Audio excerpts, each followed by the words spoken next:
दोस्तों वैसे तो आपने राकेश झुनझुनवाला जी की फेमस कहानी सुनी होगी कि कैसे उन्होंने 5,000 रुपये से 20,000 करोड़ बना दिए।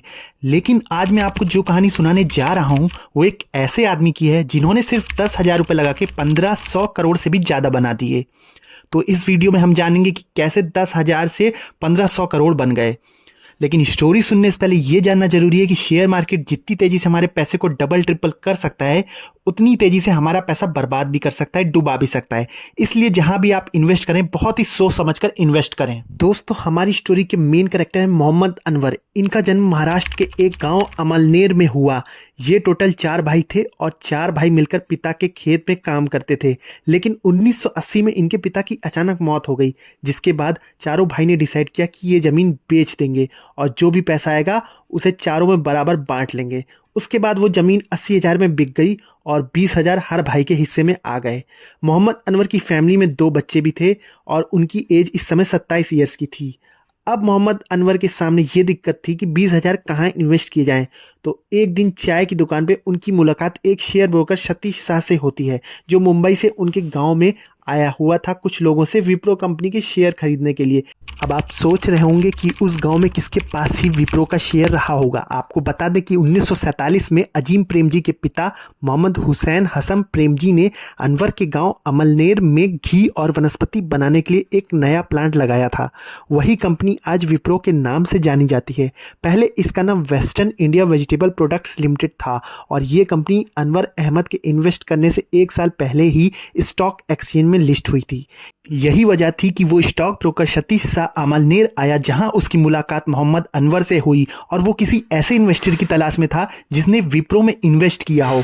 मोहम्मद अनवर को शेयर मार्केट के बारे में कोई भी नॉलेज नहीं थी, तो सतीश शाह ने मोहम्मद अनवर को उसके बारे में बताया कि जब आप एक कंपनी के शेयर खरीद लेते हैं तो आप उस कंपनी में उतने शेयर के मालिक बन जाते हैं।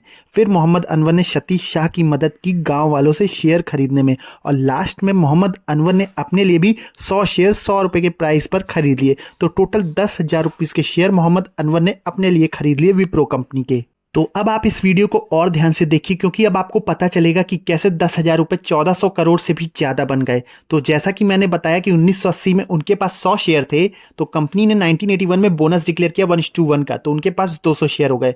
फिर कंपनी ने 1985 में दोबारा बोनस डिक्लेयर किया 1:1 का, तो उनके पास 400 शेयर हो गए। फिर 1986 में कंपनी के शेयर को स्प्लिट कर दिया गया 10 रुपये के हिसाब से, तो 400 शेयर 4,000 शेयर बन गए। फिर 1987 में कंपनी ने 1:1 का बोनस डिक्लेयर किया, तो उनके पास 8,000 शेयर हो गए। फिर कंपनी ने 1989 में 1:1 का बोनस डिक्लेयर किया, तो उनके पास 16,000 शेयर हो गए। फिर कंपनी ने 1992 में 1:1 का डिक्लेयर किया बोनस, तो उनके पास 32,000 शेयर हो गए। फिर कंपनी ने 1995 में 1:1 का बोनस डिक्लेयर किया, तो उनके पास 64,000 शेयर्स हो गए। फिर कंपनी ने 1997 में 2:1 का बोनस डिक्लेयर किया, तो उनके पास 1,92,000 शेयर हो गए।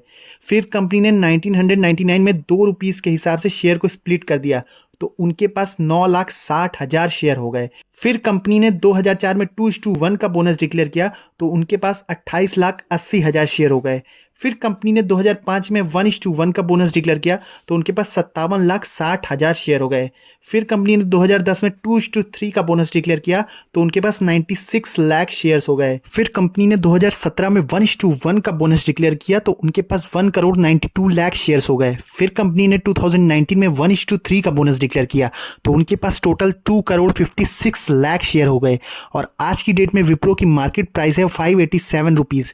अगर हम इसको मल्टीप्लाई कर दें तो हमको मिलता है 1,500 करोड़ का राउंड ऑफ फिगर। और सिर्फ इतना ही नहीं, कंपनी अपने शेयर होल्डर को डिविडेंड भी देती है, जो इनके बैंक अकाउंट में डायरेक्टली ट्रांसफर कर दिया जाता है। तो जैसा कि आप देख सकते हैं, मोहम्मद अनवर ने तो सिर्फ 10,000 रुपीज़ लगाए, उसके बाद उन्होंने कुछ नहीं किया।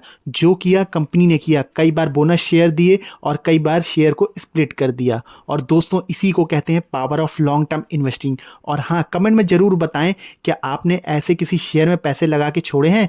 तो मिलते हैं नेक्स्ट वीडियो में।